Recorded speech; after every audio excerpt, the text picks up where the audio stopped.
Do you know why we have gathered here today? What are we doing? Fire.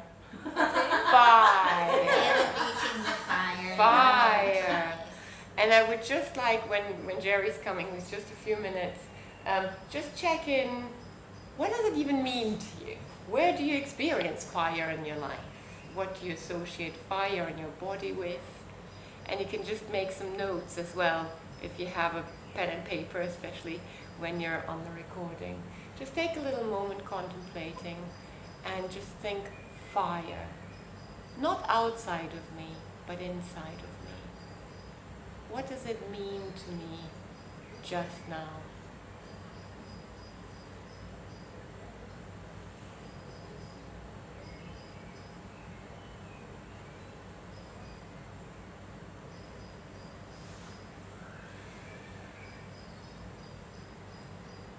What processes require heat? Where do you experience heat? In the right place? Where do you experience heat? In a peculiar place? Where does heat feel like it's not in the right place? Just now in your life.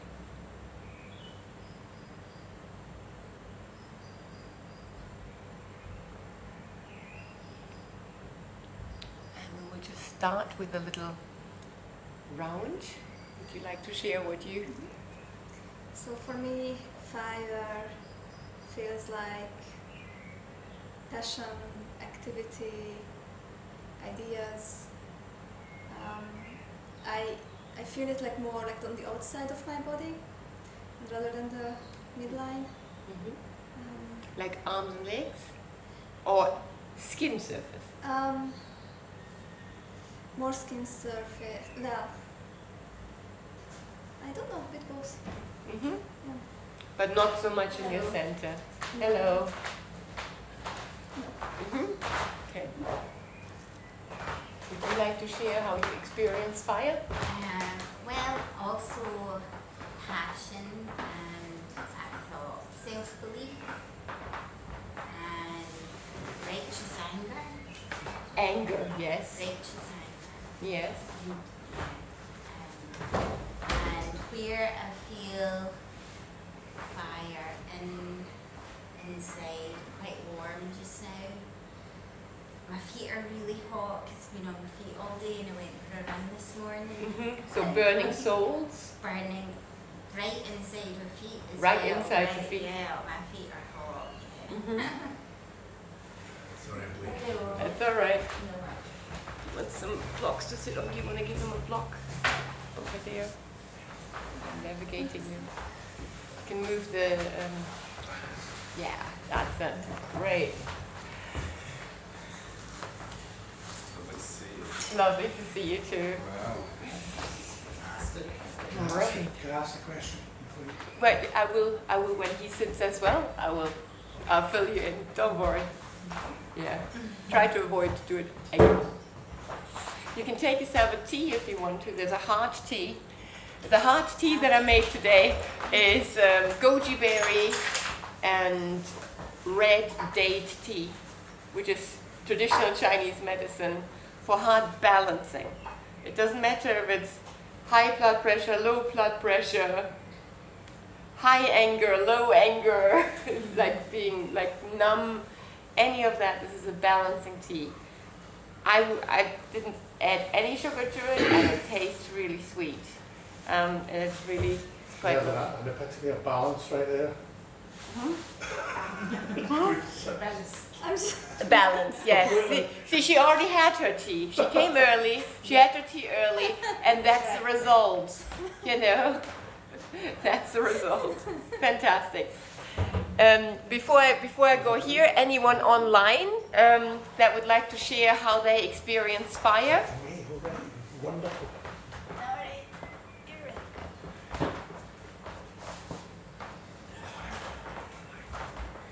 Igor?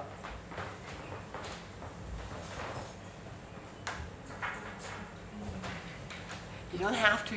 don't have to. Yes, Absolutely yeah, fine. Cool. So today we're gathering to tend our inner fire, and we would just start it off by feeling in how we experience fire within us. When, how, when does it feel balanced? When does it feel not so balanced? Kind of like just what your experience of your inner fire is before we go into detail. Hua. I think the fire is more in the brain, the mind bit. Like when I meet some people who really understand me, or when doing something I really enjoy it. I feel this kind of sparkle and fire in it. But when I'm not able to meet the people or to do that, I feel kind of something draining.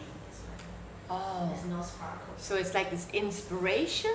Is it like a, yeah, more of that. come on baby, like my fire? And for you that's intellectual fire. More, doing something I believe or Your drive, maybe? yeah. Your drive? Drive and also align with my principle and my belief. Align with your light, that the guiding light, maybe. Lovely. Jerry? Remind me the whole concept again. There's no concept, just where do you experience fire? Where do I experience fire? Yeah, or the lack of fire inside your body. I experience fire in my heart. Just as times I'm drawn to things, and where I feel the most the furnace burning. The furnace burning. That always happens in the heart. What would that happen?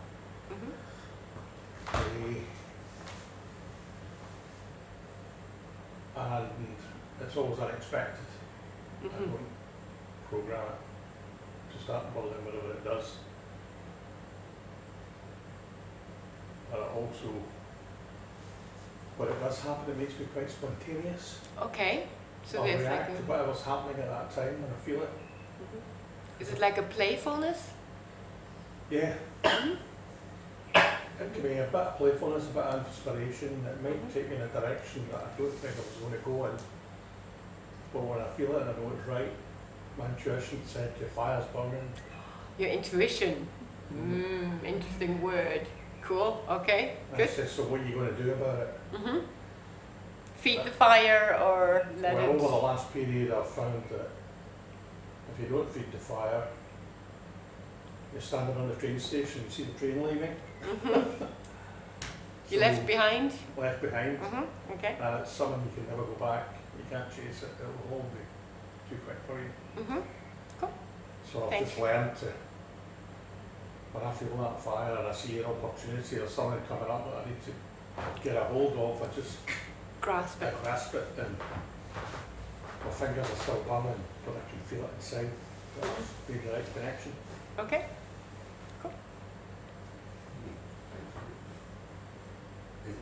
What does fire mean? What does it Fire. what does it bring up? What does fire bring up in you? Yeah. Fire is one that really, steps out of that kind of male control. You can control it. And I feel control is a word that just doesn't exist when fire. Oh, fire's out of control. Yeah, out When of it's control. high, it's like out of control. And just you need to let it be. There's not many areas in your life that you do that with, I think. So you let it be, and you let it be spontaneous. Spontaneous. I'd say spontaneity is the Right. fire energy for me. Wonderful. Thank you. Thank you. So the fire energy in the meridians, we have like 4 meridians looking after fire, not just 2, like for all of the others, 4, and they all have to. It's like when you look at the traditional Chinese medicine wheel, it's a top. It's like the number 1 kind of like fire is what makes things happen, what moves things, what transforms things from nothing into something. From something into nothing, just like it is, it's a mover, and it moves everything around us, and it's very much in control of our mind. So if our mind has too much fire, it can be things like schizophrenia that are related to poor fire control. Too much fire in the head and not enough fire in your belly. Because in the belly is where the heart belongs, it's the fire where it belongs, the transformational fire of food, which turns food into energy. So your heart also has fire. So it's kind of like in the center of your body. If it's too far to the feet or too far to the head, it's out of balance. So it's not where it belongs. And when our fire is not where it belongs, we become sluggish in our mind, in our inspiration. We become a little bit too laid back, a little bit too, the train leaving too often and just not really caring anymore. So the fire is really quite the fire of desire. It can burn you or it can leave you behind. So kind of like working with the fire is wonderful. And when it's in balance, there's something that you can hear. And it's usually with children have high fire, usually. It's like their fire time. So in the voice, you can hear it. When someone speaks and you think, are they laughing while speaking?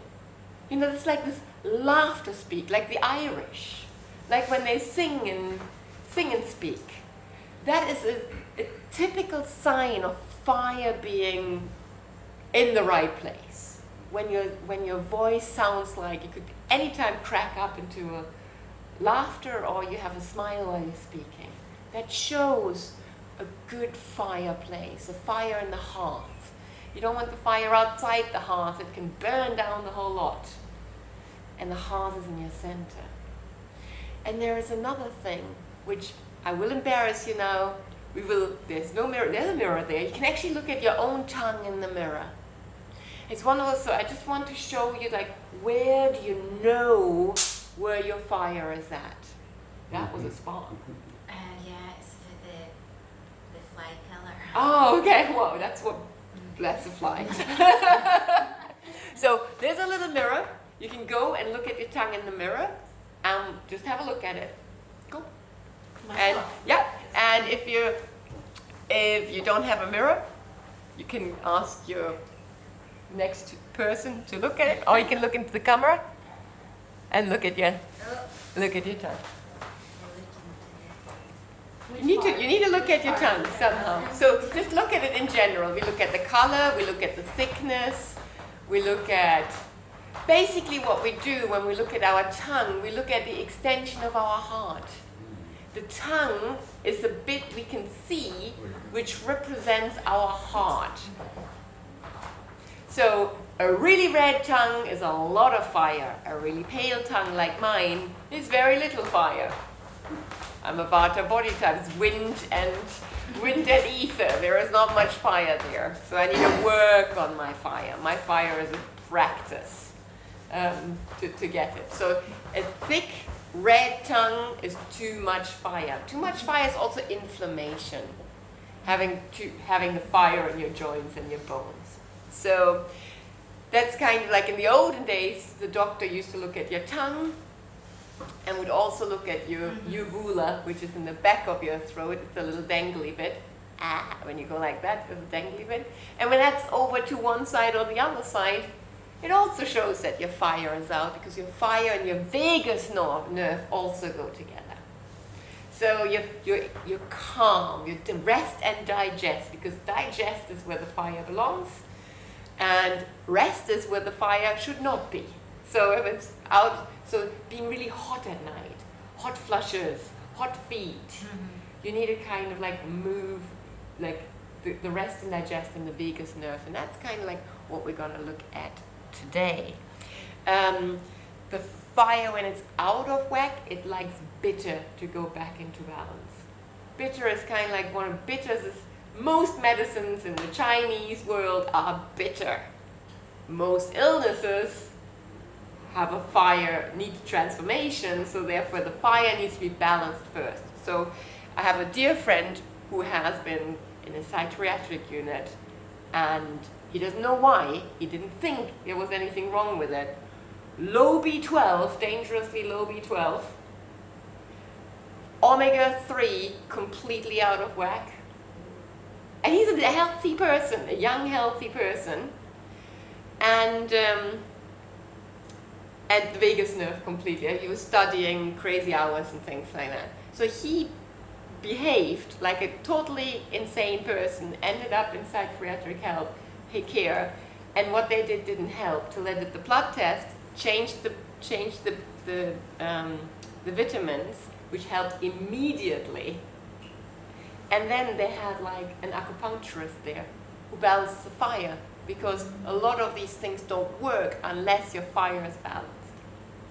So if you have menopausal craziness, or just like think you're a little bit crazy and you don't know why, it doesn't cost you very much to balance your B12 and to work with the fire things that we are going to learn today.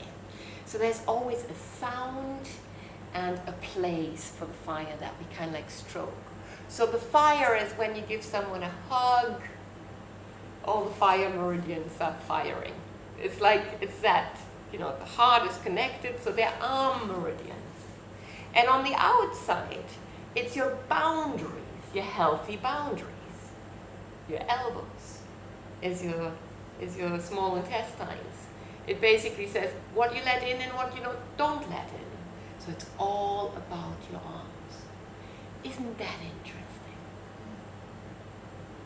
So you rub your hands when you're cold, warm fire meridian. You slap someone's hand, don't do that. That's a boundary. So it's just like in our life, it's already things kind of like, or when you go like that, you know, and someone wants to give you a kiss on the back of the hand, you make sure they are in the right spot. They will not overstep the boundary. It's a clear boundary, this and not further, till I give you permission to come closer. So it's so funny how much we know about it without knowing about it. And that's really, it's about rekindling and remembering. So the sound of the heart. Anyone knows the sound of the heart? Yes. Take a deep breath into your belly and breathe out with me.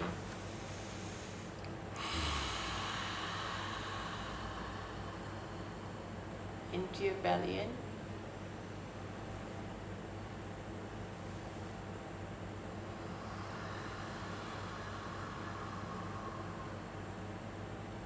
And now slow that down a bit. Open your mouth, relax your jaw, hands on your belly.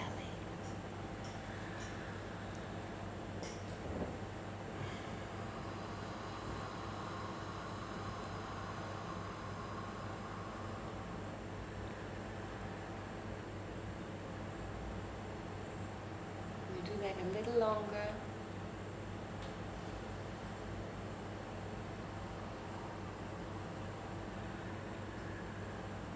Mouth wide open, not just a little open. It's like an apple bite art. It's like releasing your joy, as if you could breathe out all your old ills, all your old worries.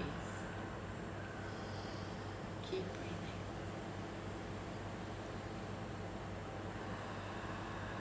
Like an opera singer hitting that last big note. Not sharp with the lips, just open.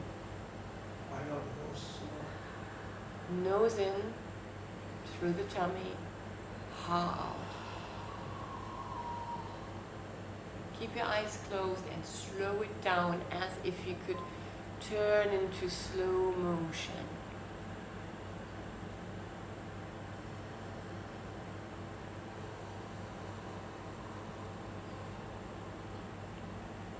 And then there's a ha that comes from the front of your mouth, and then there's a ha that comes out of your throat, balancing, working with your vagus nerve.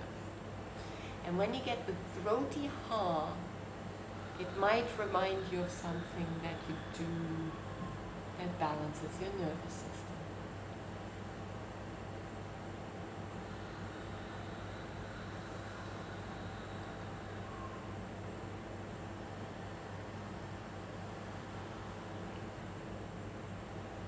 What does this remind you of?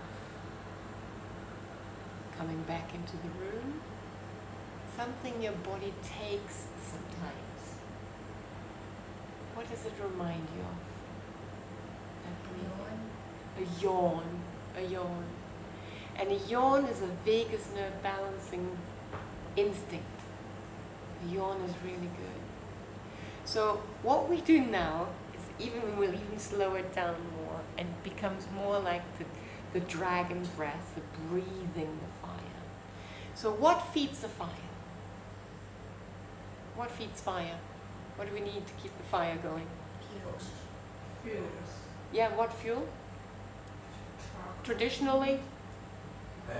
Wood. Air and wood. So traditionally in Chinese traditional medicine, wood feeds fire. What is wood? Wood is worries. So any kind of like things you're holding on to and things like that is great wood for the fire. If you would never have anything to worry about, you might actually run out of fire. It doesn't make your fire necessarily stronger, having not had a little bit of adverse kind of like situations. If you've been through the valleys and the mountains and you've gathered your wood, your fire can sustain you sometimes very differently, because your nervous system, if you've gathered the wood and you know that it has use, strengthens. So you can breathe through trauma and things like that. That's fire meridian, really going through that. And as we know it's a hug, we can just give ourselves a self-hug. And this is small intestines, which is also protective and boundaries. It's your boundary. And we just want to breathe and hug just for a few more minutes. And just bring ourselves into us and just give ourselves a moment of self-love.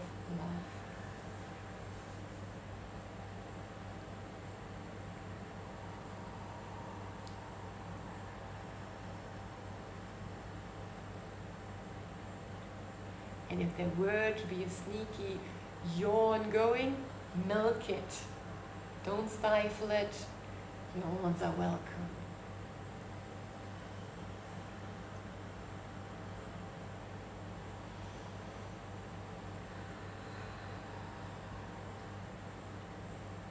Let your shoulders drop into the hands.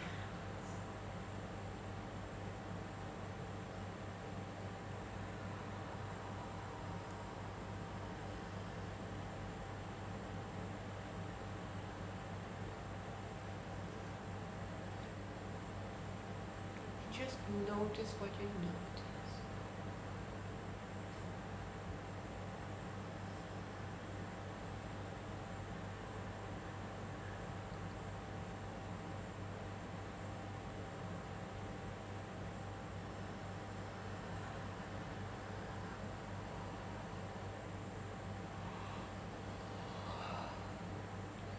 If you were to yawn, what happens to your eyes?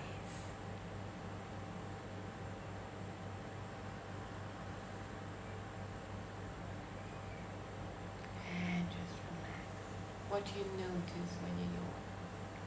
Tears. Tears. Medicine. That's medicine tears. It's not like, it's not anger tears. It's a different, like if there would be different kind of tears, it would be rainbow tears or medicine tears. It's the tears that they don't necessarily run. They're just there. And that is the tears you can feel when you stop doing gratitude lists and you start gratitude vibration and frequency. And that's a whole different ballgame. So you just want to pick one thing you're grateful for. One thing you're grateful for. And I would like you to gently take these bits of your hands and just bring them in front of you together. Just like that. One thing you're grateful for, like the greatest thing you're grateful for. It's always between Magnus and William, so it's really hard. So it's kind of like, it's both. Who's it today? So and just invite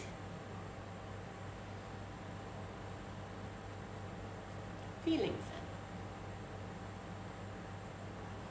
It's not a list of what they do or what this thing you're grateful for does. It's just its existence. Ideally make it something that you don't need to have or possess. Even knowing that it's in the world does something.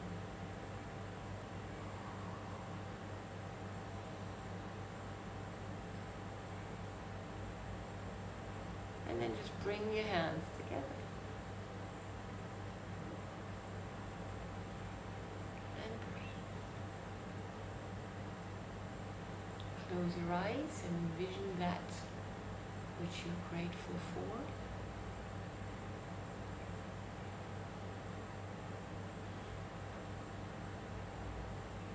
And just notice.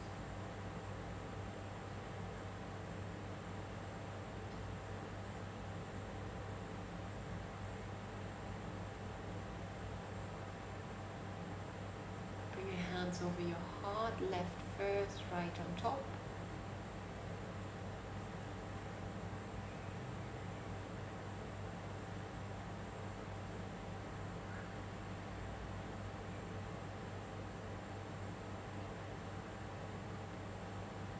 And just allow that one thought of gratitude to drop in.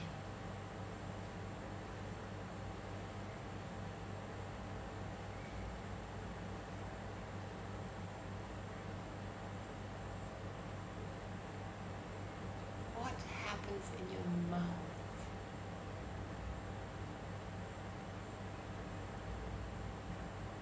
When you allow it in, just be aware.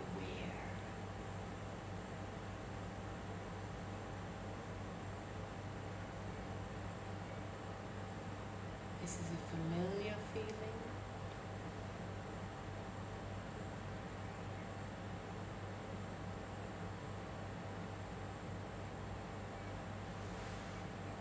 When was the last time you felt this?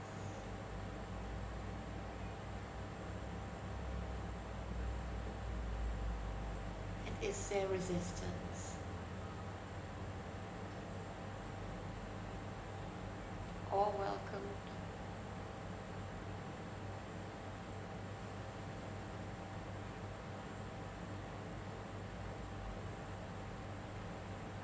And just notice if that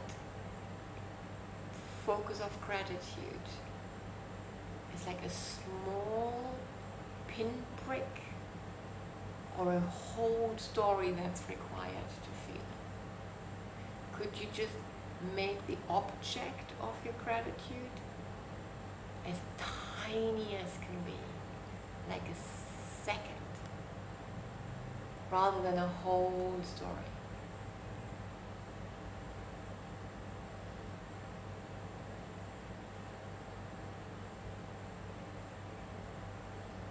So that there's not so many variables that have to fall into place to access that feeling.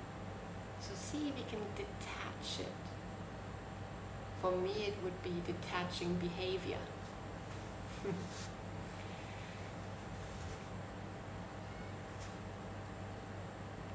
Even detaching proximity.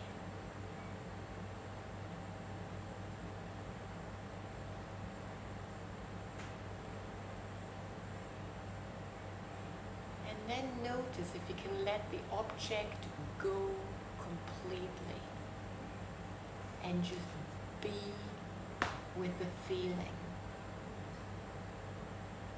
Letting go of the need to have something to be grateful for. And just be.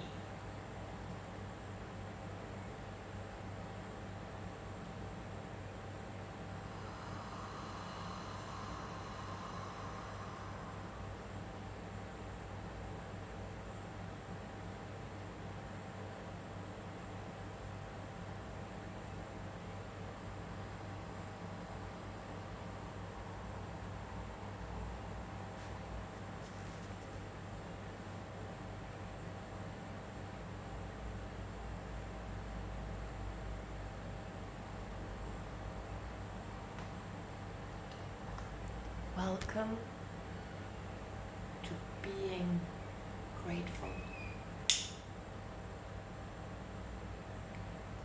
And you can stop the chasing.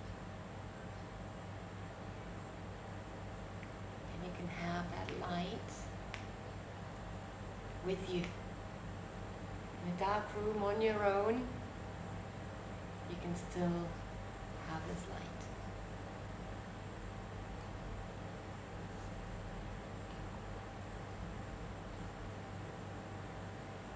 Bringing your fingertips together into a dome-like shape, and relax your hands. And imagine that you could bottle this. Imagine that having your fingertips together, which are the pressure points of the top of your head, your pineal gland. Close your eyes. Look up into your head. Bring the tongue to the roof of the mouth. In a relaxed way, just gently touching the tongue to the roof of your mouth. And gather your sensation one at a time of that feeling of being in gratitude. What does your smell like? Do you notice the air entering differently when you're in gratitude? That's life force entering fully and completely. Because when in the vibration of gratitude, you're in the vibration of the most optimal setting you can get in for any kind of healing on all levels. The superpower of fire energy.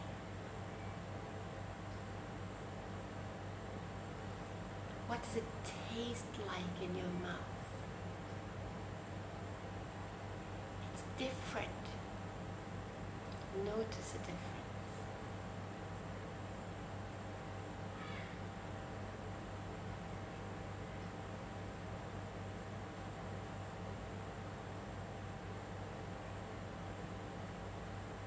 Feelings come with it.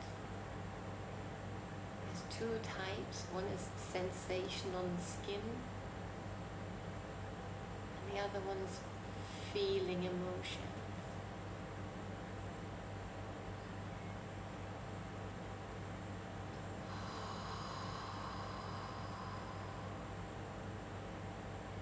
You're always invited to a spontaneous ha if it calls you.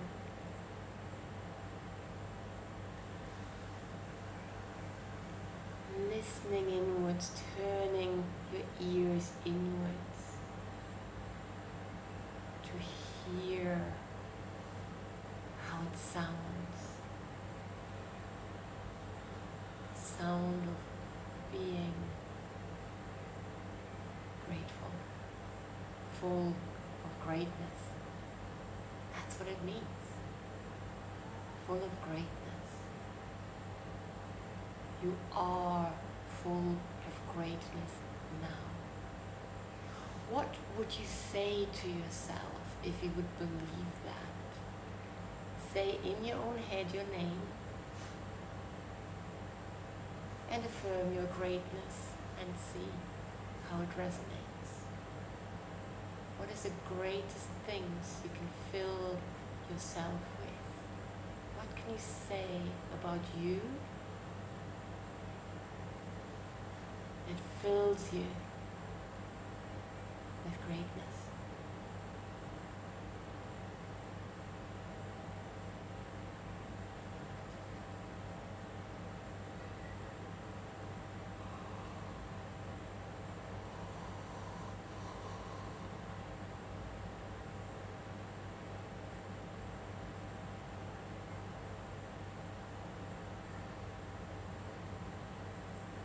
I've mentioned, there's never more fire energy than a 3-year-old or something like that. Firecrackers. See if you can see your inner child inside of you with your inner eye. Close your eyes. Look inward. And watch that inner child, watch you being full of greatness. Does it feel familiar? Does it feel special?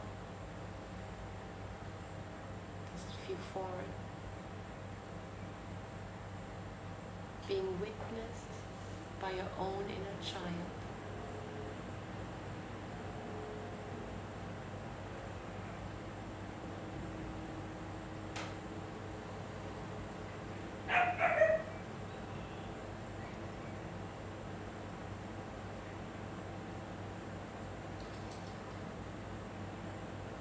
And give yourself a hug, yourself and your inner child. Taking 3 hard breaths.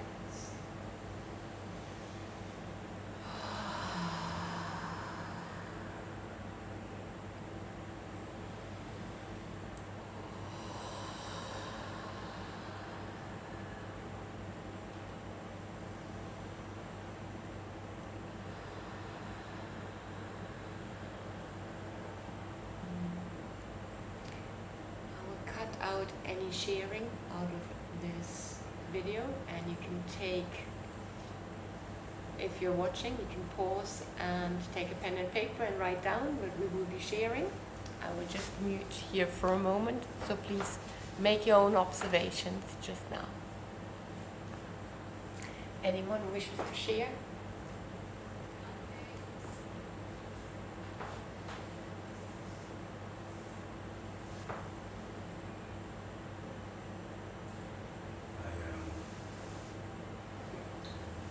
For a long time, fire was something that was, words don't quite describe the things within the symptoms, but maybe something that I had to protect myself against or deal with, words like that.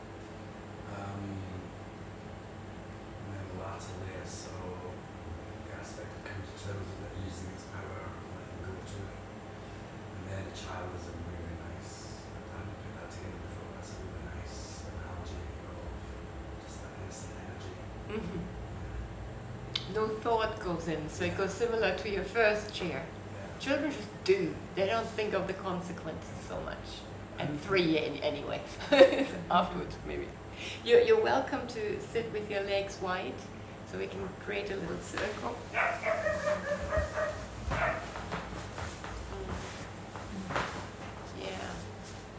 Fair enough space. You want to move around a little bit? Yeah.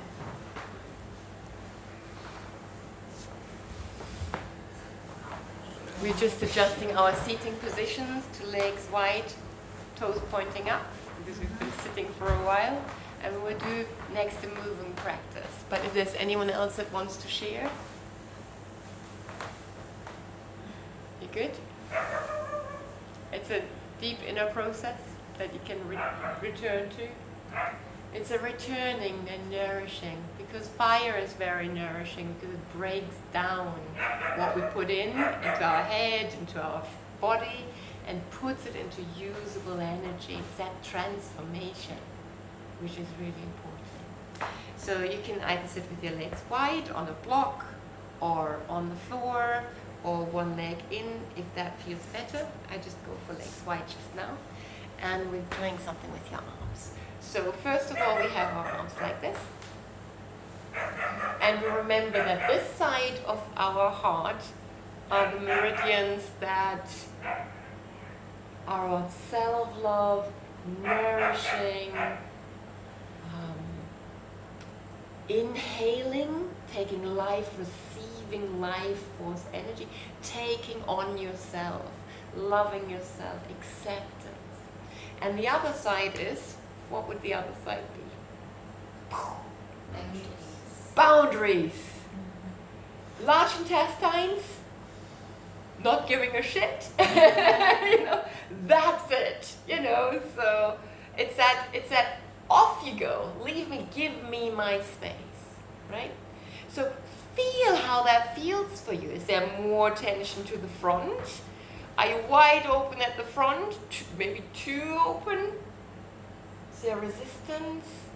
Is it hard to hold your arms up? What does it feel like just having your arms like that? Any sensation? Anywhere hard in the back? Any tension anywhere? Where? Back side. For you, it's a chest? What's that, the chest? And also shoulder. Like The top of, back. like the cross at the back? Shoulders. Shoulders. The top? Not quite front. The front. All these bits mean different things. It's amazing. My body is speaking. We just don't quite speak the language yet, but it's speaking. Anything for you? Any sensation there? Across the back of the shoulders, between the arms. And it's hard to keep them up, right? And they go like that. Try to keep them up. That's it. Good. Now bring your hands and elbows together and see how. At shoulder height, like really. So not down here.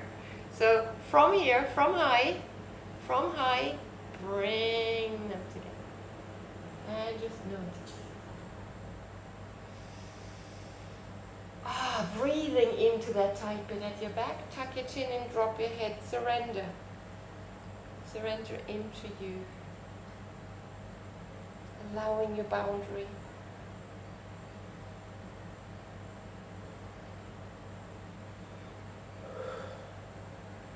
Spontaneous yawning, always welcome. And bring your arms wide, your hands together into Namaste. Pushing gently at your heart to push together. And what happens when you push together a little bit away from your heart? Yeah. What happens in your anatomy of your arms when you do that? Your armpits open. The armpits open. The dome, the armpits. Can you feel that? Let's polish the armpits, pointing the fingers forwards, pointing the oxters, as they say in Scotland. Armpits. The pit of the arm. Drop your shoulders a little bit there. Yes. Oh, do you see how that kind of like really polishes those armpits? That's it. Hard meridian polishing. There you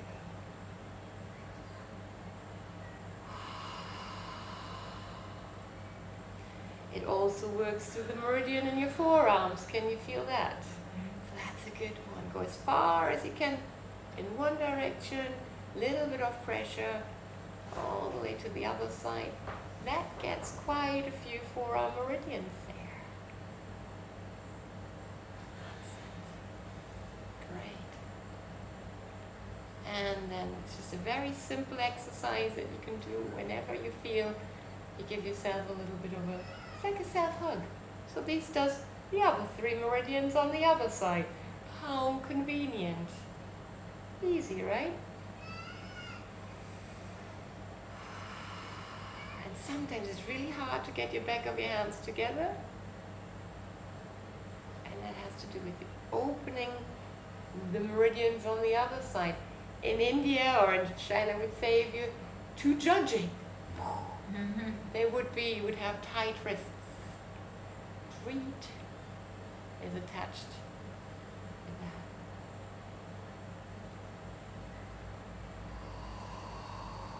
But it can also be being depriving yourself of the love and the goodness that's on that fire. The boundary, you boundarying yourself from that amazing, gratefulness. Gratefulness. Okay. And give your hands a little. Maybe another sitting position again.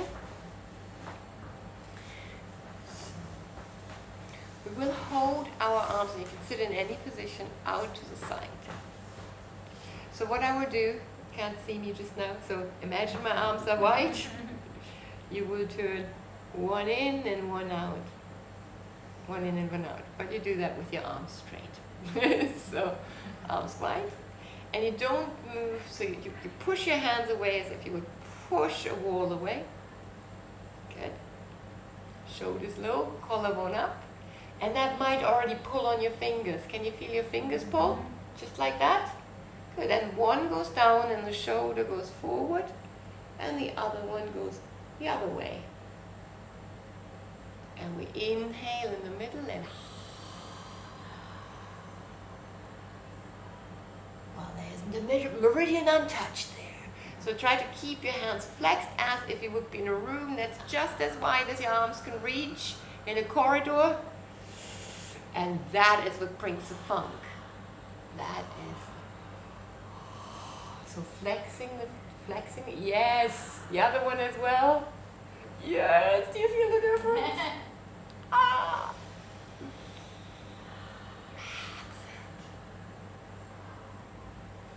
And in India, that's a very well-known dance move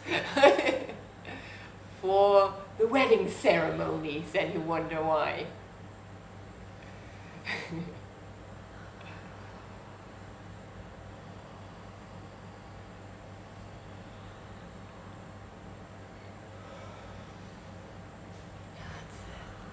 So how much tension, what do you notice when you do that? What do you notice when you do that?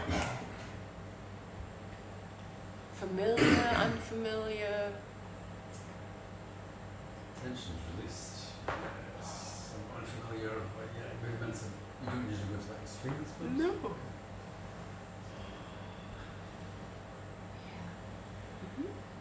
Okay, great.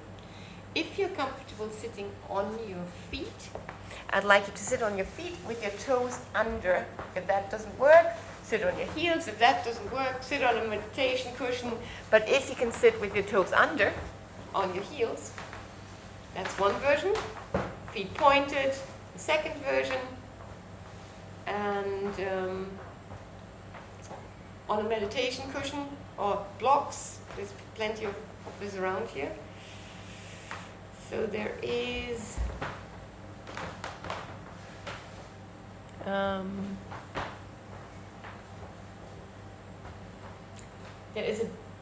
stretch, fair stretch. So this is stretching like the earth meridian, the stomach meridian, which goes there. So where does earth come in handy for fire? What does earth kind of like in fire? Where do they meet each other? Controls it! How does it control it? How does earth control fire? Create a barrier. Yes. Surround it. Yeah, so you could put a pit into the earth, put a fire in there, and the pit contains it. Yeah? So this is why stretching this earth meridian, if you have like a lot of fire, is really, really important. Yeah, so and it might even be tricky when you have a lot of fire to do so.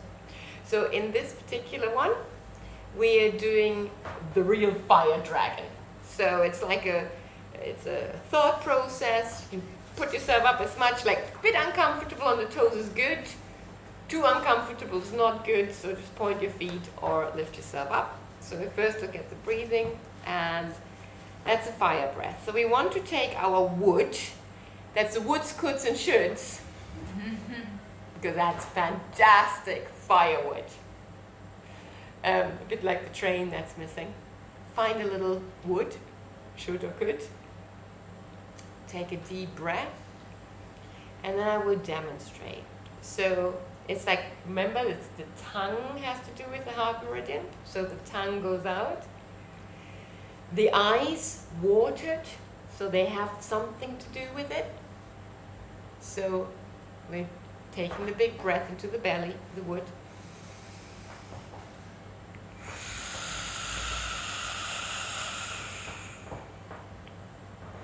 Fiery, sparkly eyes, tongue right out, mad eyes.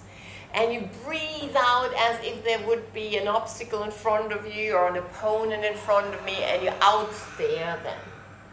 You stay longer than just your breath, because They will run out of breath before you run out of breath, so you make sure you do a slow, steady breathing. So I just go a little lower so you can see me on the camera. So you do a slow release of air, like a slow motion. You keep your eyes focused. And you pause for as long as you can, steering competition, and then you bring some more wood to the table. Wood schützt are good. Right? So we do that a few times. With your hands, you can go onto the floor like paws, like claws, and have those sparkly eyes, and just go.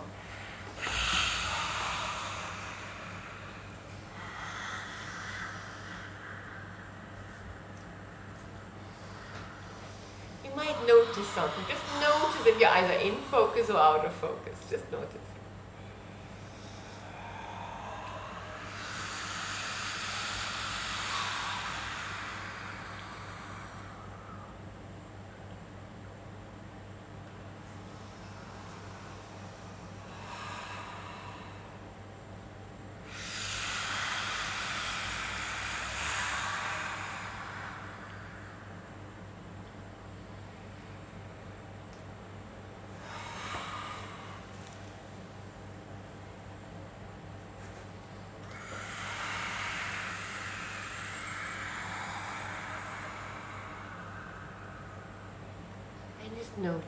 Just notice how you feel.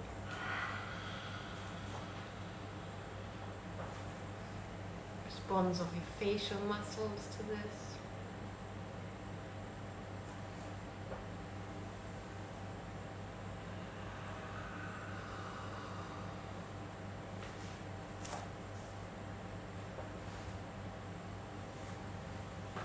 If you could find words to describe what happens inside of you when you do that. Either one word or just a few words, not a whole story, just like a little essence of how does this move you? And popcorn, if you wish. Exhale. Expelling? Do you feel facial muscles after? Do you feel a response of facial? And because you've moved your muscles, it's kind of like perking up these muscles, and it kind of like gives you a smile. Yes, smile. Like it's so much easier to smile after this than as before. So whenever you feel like you really want to rip someone's head off, and that fire, that raging fire, right? This is it. Lion breath. Fantastic. So it's not letting it in, it's not meditating it away, it's not being cool, it's not being calm, it's putting the fire where it belongs. In this case, your monkey, your circus. Take it back. Not in front of people, these two people. But you can do it symbolically when you maybe should have put a boundary in and you didn't. And you just go, I can't believe I got walked all over again. Really give it to them energetically. And it is kind of like easier to put that boundary in when practiced. You actually just say, you know, I disagree. You know, actually, I'd rather leave just now. You know, like all these options that we have. There's so many options that you have instead of just sucking it up. Sucking it up, very bad for the heart. Not good. Okay. Do we need a little tea break? We fill a little tea. Can you get the little tea thing and just stretch your legs? Cool. The lion pose, when you do it properly, and we will do it again so you can feel it, has like a result of a smiling face because of what we did. It's a vagus nerve opener, throat chakra opener, and it's to get the fire out of the head Okay. and back into your belly. Huh? That's not the inspiring fire, it's the one that's not so great. It's the one that's, destructive fire. Destructive fire. Some left. Okay. It is. It's made with love. When you ask her what do you feel in your mouth, I feel the tea. The tea. The tea. Well, this can be your ritual tea for your heart meridian. What's it? Goji berries and red dates. Goji berries. Goji berries. Goji berries and red And red dates. dates. You get them in Asian shops. Goji berry is the one. Your dates that you brought me from. You brought me dates. These lovely ones. Those are the plums, but Plums, yeah. the goji one is Goji makes it a bit sweeter. So that's a heart tonic for any heart thing, even heart conditions. So being in Scotland, I would personally add hawthorn as well. It's just, there are side effects to hawthorn, so depending on where you are with your high blood pressure, low blood pressure, you need to, talk to a herbalist. Don't just take loads of it, but like a cup will be fine. But I didn't want to add any medicine because I only have hawthorn extract, which is with whiskey, and I didn't want to bring that today. Wow. Cool. So the first love we experience is our conception. Hopefully, that would be ideal. That would be the ideal incarnation. Through love, through awe, through that moment of ecstasy. And then the next love we get is a nourishing love through our belly button. Anyone have a special relationship with their belly button? When was the last time you checked it out? Gave it some love? Not the belly button. Ever? no, just put your fingers in. Do you put your finger and take the things out, the Yeah, fluff yeah. out? Yeah, yeah. Sometimes. Yeah. Sometimes, but lately, how long ago was it that you took the fluff out left? Time to take the fluff out again, I think. Often. You really, when As a kid, you were fascinated with your belly button. If you had an innie or an outie and all that stuff, right? It was like a fascinating thing. And then we just grew bored of it. Last time you checked out your belly button? Not long ago, actually. Good. Yeah. What was the occasion? I think I was just out of the shower and Fluff build-up? yeah. Yeah, good. Like our body has ways to kind of like remind us that we have one. Yeah. Last time you checked out your belly button? Can't remember. Can't remember. I think it's part of my shower, yeah. Yeah, but that's like an all over, like actually paying attention to your belly I button. always do. You do. Very good. Very good. Very good. So the belly button is where medicine can be very, very powerfully admitted with very, very little side effects. Pretty much none. Very, very little. And you need very little of it. So there is, I will give you like this lovely handout here. You will get that emailed or WhatsApped to you afterwards where there's a bit of more information on there. So there's like essential oils that are really good for the whole fire meridian. And that is mandarin, lavender, rose, lang lang. Rosemarine is an upper, sweet orange is a calmer, neroli is a downer. It's like a more like a grounding one. So depending on what you want, you can just take a little base oil.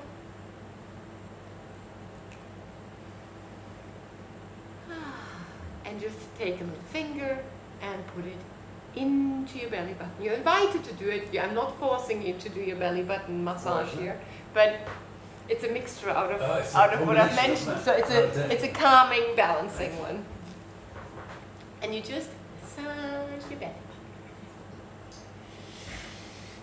And any aromatherapy that you would like, if you can't sleep at night, you could take a lavender, for example, and it calms you down. And it's probably the most powerful place on your body to administer aromatherapy. And you need very little of it, so you can buy the good stuff. The one that I would recommend, the doTERRA thing. If you want more information on it, let me know. Because it's medicine. It's like, What's it's it called? doTERRA. Don't Yeah. It's good stuff. It's very expensive, but if you know how to use it, it really isn't. But if you put it in a diffuser, you're mad. You know, put the crappy stuff in the diffuser. This is medicine. You need very little of it, and it's like my pharmacy at home. It's really, the kids know what to use when. What is that? This one is a mixture out of, I took mandarin, sweet orange, I put lavender, rose in there. Do it. Have you?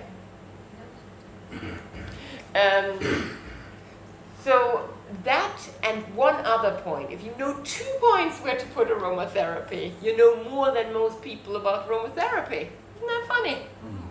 Do you know where the other one might be? No, not the oxters. Behind the ear. It's the thinnest part to get to the vagus nerve. And again, upper for like, perking you up a little bit, and lavender and things like that for down. So 3 points for aromatherapy. And you don't need to use it neat. You can use like this whole thing with like maybe 3 drops or something, and 4 drops, plenty. You'll never run out. You can give it to your whole family, and it's just incredible. It lasts forever.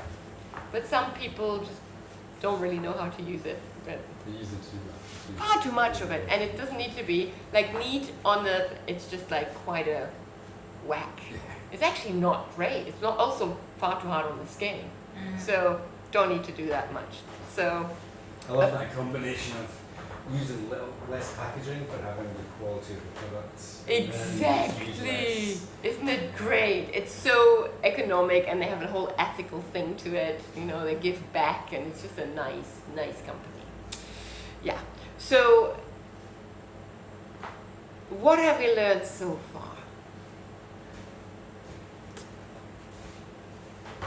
What is the sound of fire that you can breathe, the breathing sound of fire? Yeah, that's just it.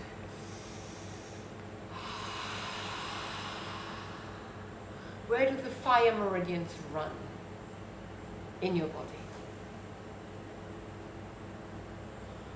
So the ones to the inside are the ones that are caring and nurturing, and the ones on the outside are the ones that are giving you space for you to be you, for your authenticity.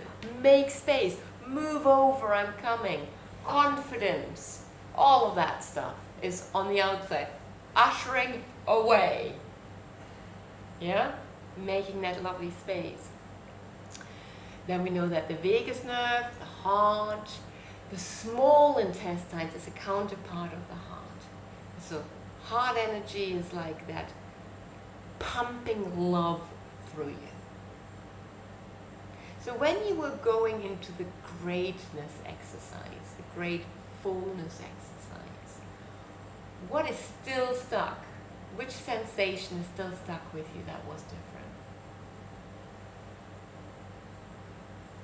And can you get back into great fullness quickly right now?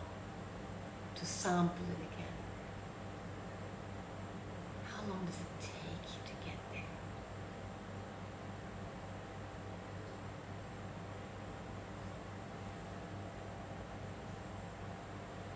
When you're there, just do a little nod to yourself. An acknowledgement that I found the switch.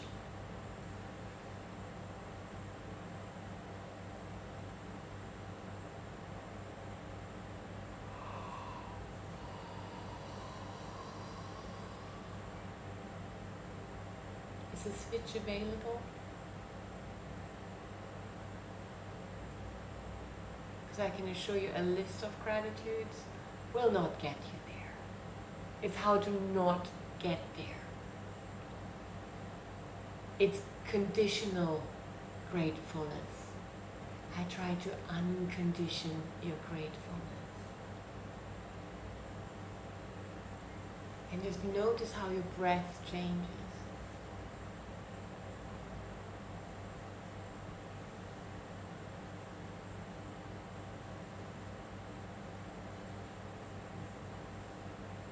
And just be a witness to it. Rather than a slave driver, I should be more grateful. I need more gratefulness here. Fill me up. Any drop is enough. like aromatherapy, not rocket science. Less is more. Finding the essence of gratitude is a trick. So it's easily available at any time. Everyone find their switch? For me, it's using my tongue as a trigger behind my teeth. I'll take a deep breath. I feel my eyes drop. It can be instant. So see if the tongue plays a role in that. Bringing the tongue to the roof of your mouth. See, for me, you said your gaze drops. For me, my gaze rises. It rises into this area of my brain without me trying. Definitely doesn't go down. It goes like a magnet to my third eye. And if gratefulness, or if you would just think of a great color, it doesn't need to be your favorite color, just like a great color, and imagine you can smell it into that frontal brain. When you're full of greatness, there is very little space for distraction. It's also a great place for meditation. It's you and yourself and spirit. It's an intimate place. And if you can get into that intimate space, and you were to have someone that would make great wood, because they're kind of like very good at triggering you.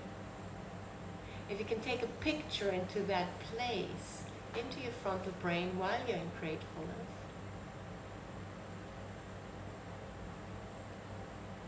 and just notice what happens to your gratefulness, your greatness. When that picture of someone that has triggered you in the past, or just has this gift of triggering you, when that picture goes up there, there's several things that can happen. Maybe by sharing you will find them rather than me just telling you. What happens? Do you have anyone that can do that? Good, huh? You would be missing out if you wouldn't.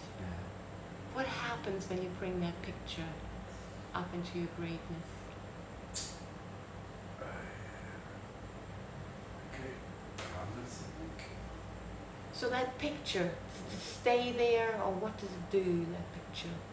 While you're calm, having the picture there. It changes. It changes. Changes how? From being harsh to softer. Huh. Yeah. Softer focus? Yeah. Okay. So it's less about the subject and Mhm. more about the concept. Oh, okay, concept and subject. Very good. Very good. That would be on the handout, kind of a thing for that. Yeah, good. Anything else could happen when you bring like someone that triggers you up into the grateful space, greatness place. Yeah. Picture just moves around for me. The what? The picture slightly moves around for It me. moves around a little. Enticing me to follow. Oh, okay. Like a bit like a hypnosis thing. Like, oh. Almost hypnotic. Almost hypnotic. Okay. Cool. Because that's very close to being in an hypnotic state, being in that grateful place. Anything? Do you have anyone that can rub you the wrong way? What? Just wondering, what the first time coming here? So what is greatness? Is it a space or is it something? It's just like you create that space by breathing in a great color into your frontal brain. The tongue is to the roof of the mouth, so you feel different. It's that feeling that we chase, and it's right there all along. It's right in your head. You don't need to meditate for it. You don't even need to do yoga for it. You could just get there really quickly. It doesn't even require a yoga mat or sitting in lotus, or it's there all along. So what happens when you put something that triggers you up there? This flickers and disappears. Flickers and disappears.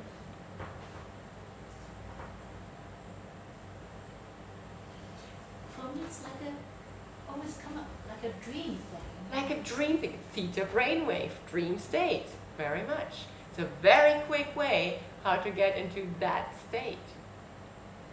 So when you put that triggering person into your dream state, what might happen? you're free. You've got the freedom to go any place you want. You can make them big, you can make them small, you can flick them away. There is like, you're in power. They are not really having the reins of your power in their hand. You hold the reins. You've just taken back the reins and just watched them, and you could even say, wow, isn't that interesting that I just hand them my power every time I see them? But by being in that place, you kind of just take your power back. And it's okay if that's not, because that's only kind of like two options, the flickering, the playing, but there is another option because it can trigger you.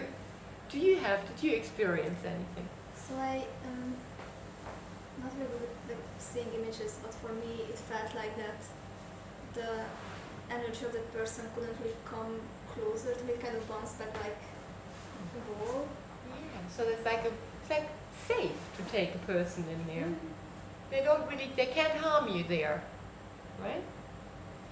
So, but I've worked in prisons, I've worked with soldiers, I've worked with highly traumatized people that have been raped, and it not always feels that way. It could be actually still like, oh my God, having this person in that place, I don't want them there. Well, so that's just to share with you that it's not always sunshine and roses. Putting something that's really triggering in your safe place, you might actually don't even want to put it there. Does that make sense? Yeah?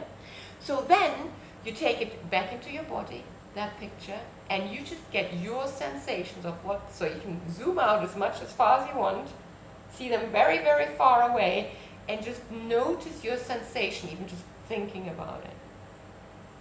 And there will be sensations in your body.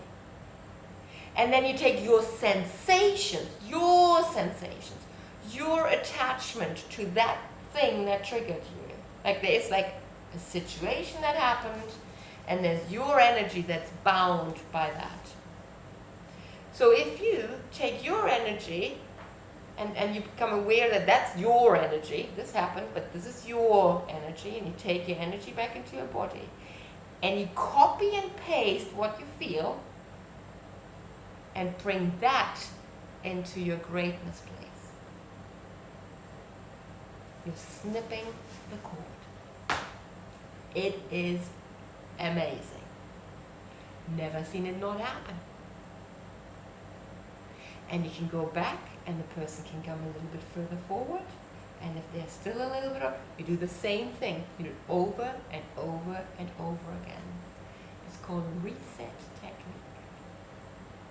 Well researched.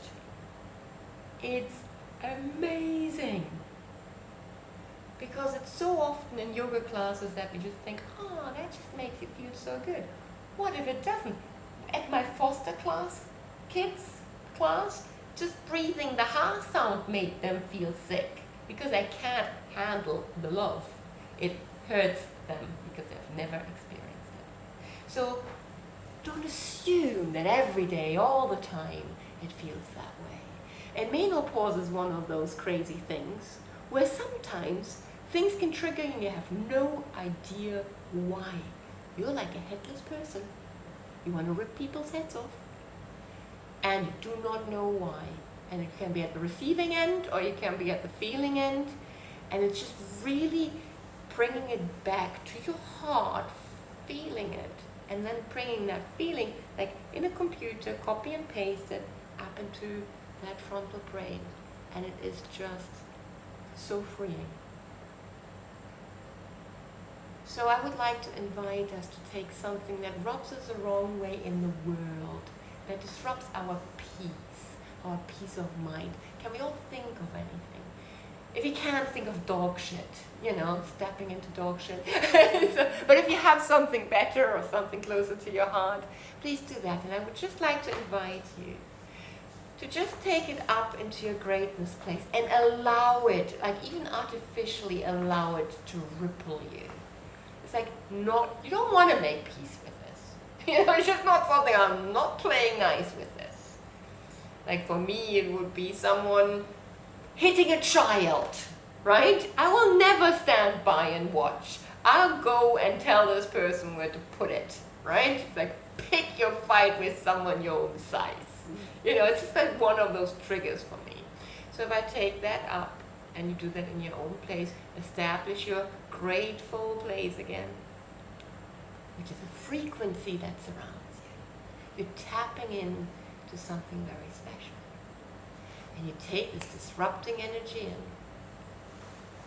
You can even over-exaggerate slightly just for the reason of practice here. But stay safe. Stay within your comfort zone. Okay, do you feel a ripple? Can you make it ripple you? Then bring it into your heart.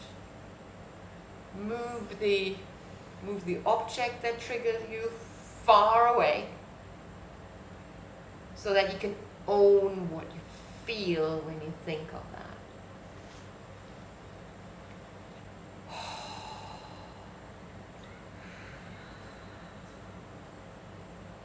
And we just want to feel it just now.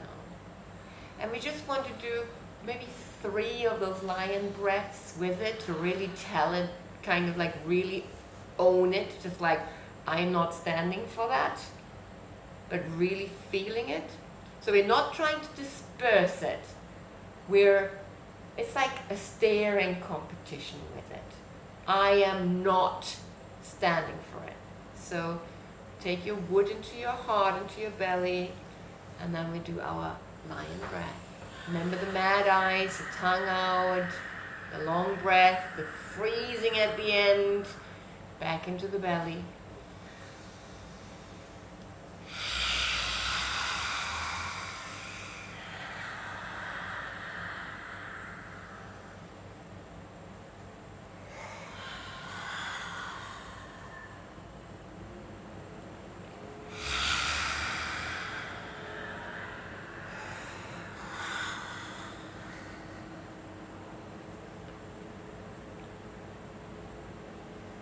And still owning it, still feeling that.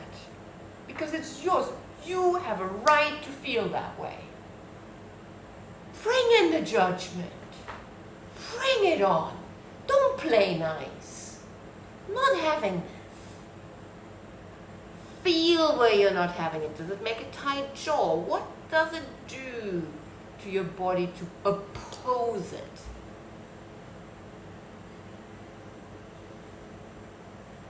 Stand against it. And then taking those sensations, if you can, and bring it up to your greatness.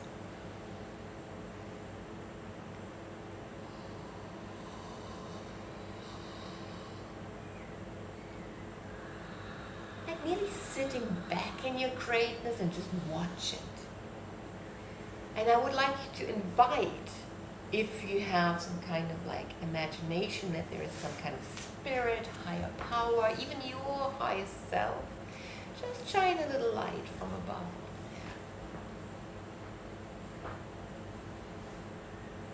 And nothing needs to happen. Release all expectations. Just be the spectator of your great transformational space.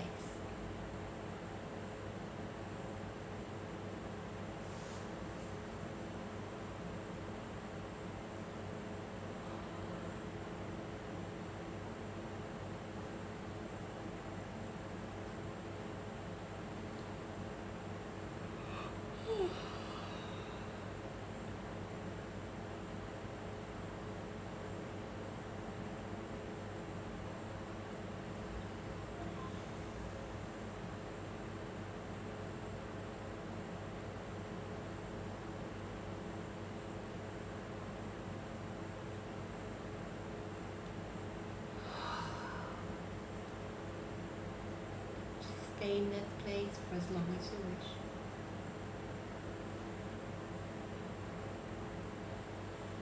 All feels right.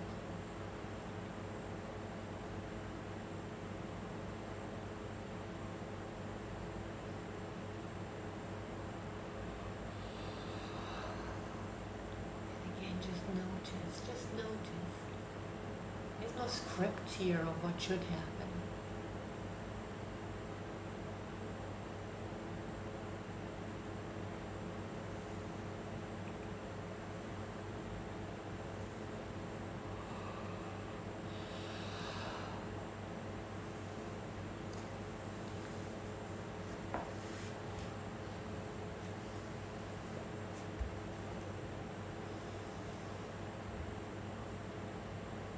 Again, I will mute for a bit the recording, and you can take your own notes.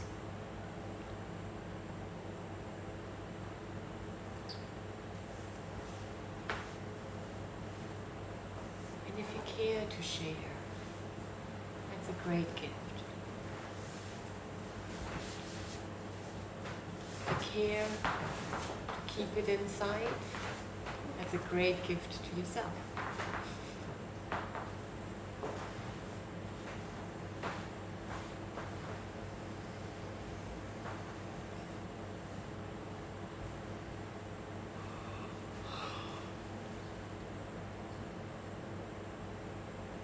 Anything that you'd like to?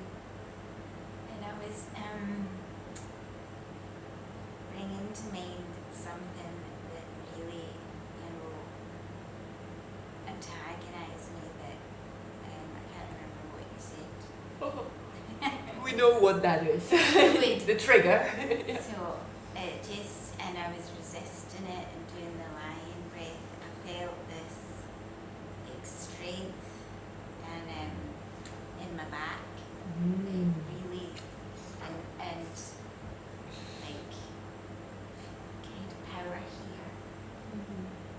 And then when I brought it back into a great space after a little while, I could feel this like tingling up here. Just felt like, light.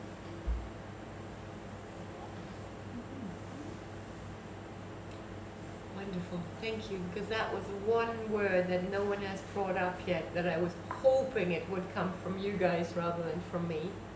I will repeat it after, but we can do some more sharing.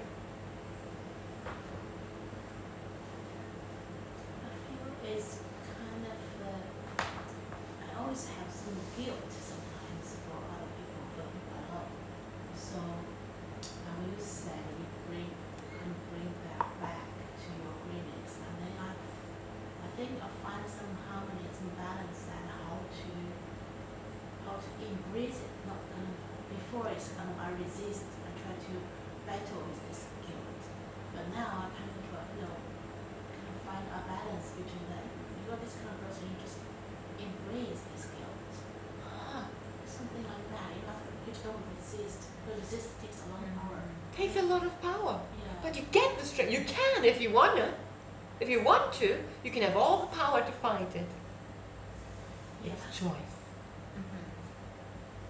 Or you can have that embracing. Yeah, at the moment it seems like I don't have enough power to let it out. But I find a way to get on with it.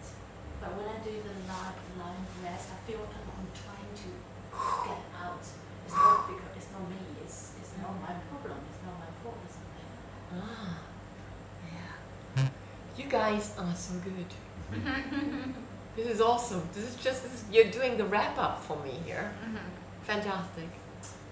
I felt, or I recognised that this trigger has been an ongoing trigger, and it's, I've got a few triggers, but this particular trigger is distant from me, so I can't engage with it. Yeah. But it's in my life, so I engage with it. I can. So I engage with the existence of it, and I have tried a lot of different techniques successfully to become more peaceful with it. But today's exercise made me feel more powerful with it, because I was recognising that I was becoming weaker to it, because it wasn't going away, it was feeding itself. I was getting more frustrated, or more frustrated in the existence of it rather than itself. So I feel more powerful that I had an outlet that, not to confuse power with being able to overcome it, but power to feel strong whilst dealing with it. That makes Okay. sense? All right, cool. Yeah. It's a diet, right? You can take a bit of that, and find your combination. Good. I think when the trigger happens, yeah, well, I know when the trigger happens, but yeah, deal with it. I spoke a little bit with being alive. I close my eyes, pull my head tip back, I turn to back and I feel the being light. Connecting to source to the point I'm almost shaking. And having done that, the person that's triggering me just seems to be outside the aura that creates, the other side of that aura. No matter how they shout or whatever it may be, the trigger, it just bounces off. Just let it go. That's their issue, not yours. It can be that way. Your monkey, your circus. Yeah, good, fantastic. And how simple is this, right? We can get them, the boys can maybe come and You join. can't change what other person thinks. You got to leave them with it. Yeah. Which gives you power, right? Cool. Do you want to share? No, that's fine. Cool. Well, we haven't spoken about yet. You're welcome to come and sit. Okay. Do you want to stay outside? You can come in here. We're just wrapping up. It's totally fine. Cool. So we're just wrapping up, and there were a few things shared that kind of like were the things that haven't been shared yet. So it was shared that strong backbone. That's fire. The fire running up your backbone. It gets you fired up, standing up for your values. Your values are your heart. But the standing up for it, kind of like not with me, is like very powerful. That backbone strengthening, which I personally find the reason why I only teach you 3 things, because they're the 3 best things I found out of hundreds of things that I've tried. Not because I'm skimping here, I'm only giving you 3 things. It's the opposite. You're paying for a lifetime of experience and benefiting from that. It's so different. I could do a year on fire, but this is the essence, and I would like to go through each of the elements, and I will do that online in Croatia, and you're more than welcome to continue the journey with me, to kind of like really get the bits that really work in my experience. So it's that spine.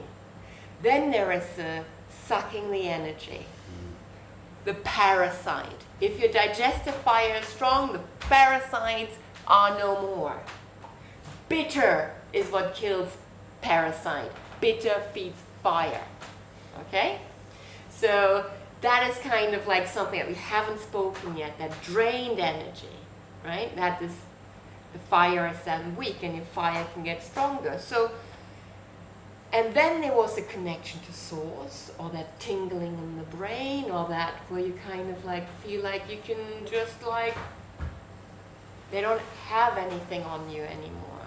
And that is where that fight can become unconditional love. It's a long journey up the hill. I'm working on it, still is. Still things triggering me on a daily basis. It's wonderful. Wood to burn, because if there wouldn't be wood to burn, there wouldn't be a great fire. So if you can let go of the thinking that we need to get rid of the wood to have a great fire, and we can actually, we don't need to be saints or anything. I'm not on the sainthood path or anything like that. But appreciating the fire and actually allowing it as well. Not to be, because oneness or wholeness is all of it, including rage, including impatience, including standing above it, including unconditional love. But what the mainstream media and most yogis will tell you, that it's nicey nice that we need to play all the time to have this feeling of enlightenment, or whatever it is? What if it is not? What if wholeness is wholeness? And we sometimes need to reclaim bits of us that we have really, really judged so harshly out of existence nearly. What if everything could be welcomed? And that is health. The balance, finding the balance of it is health. You can go there. That's okay. How does that resonate? And I would just like to do a little finishing round, and you can spritz yourself a little heart chakra aura spray.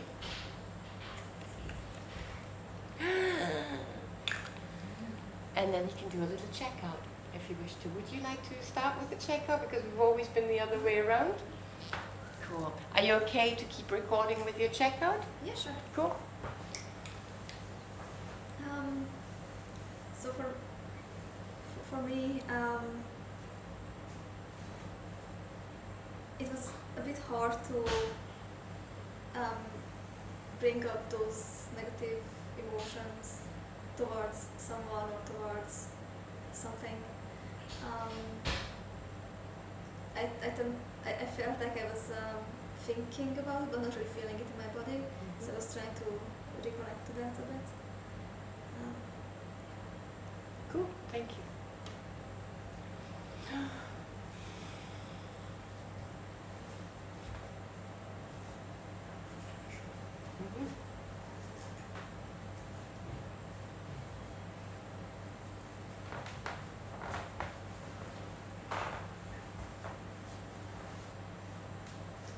For me, that's learning to, from what we've been doing, to let go of the negative emotion that comes from the challenges that come, rather than saying, let it go, I'm going to bounce this off my aura, which is the right way to do it. It's getting that negative emotion sometimes gets through, but it's pushing it back out. It's getting it back out. And a lot of times it's using the fire. Other times there can be sadness with it. It isn't something that's just going to happen overnight. It's an ongoing process. But getting there with it. But tonight was just another part of the building block for that. Wonderful.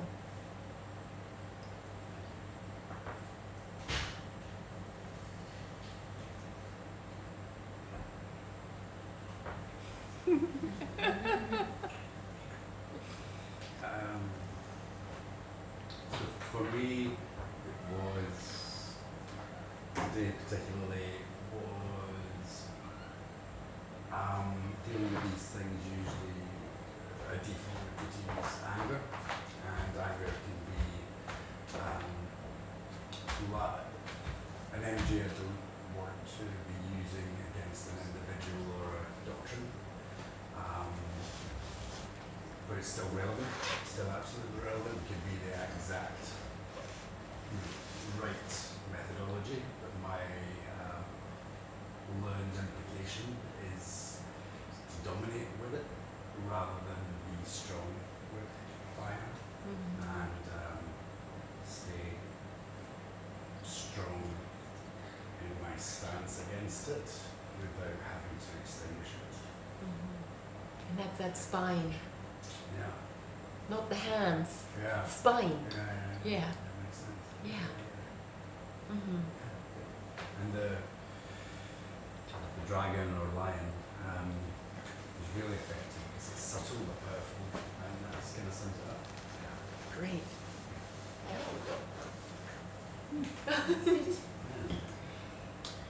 This is the first time I come to this kind of training session, this kind of session to really reflect on your spirit.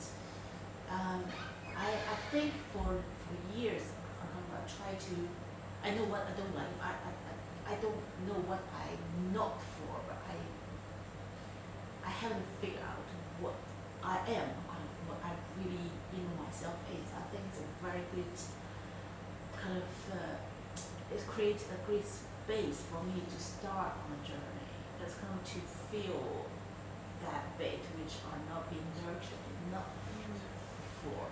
So I think it's just the beginning, but I feel kind of it's kind of opened the door, sparkle. Well, So I realized in the fire. That's great. That's great. Yeah. what a great beginning. Yeah. At the beginning, first element, fire. Yeah.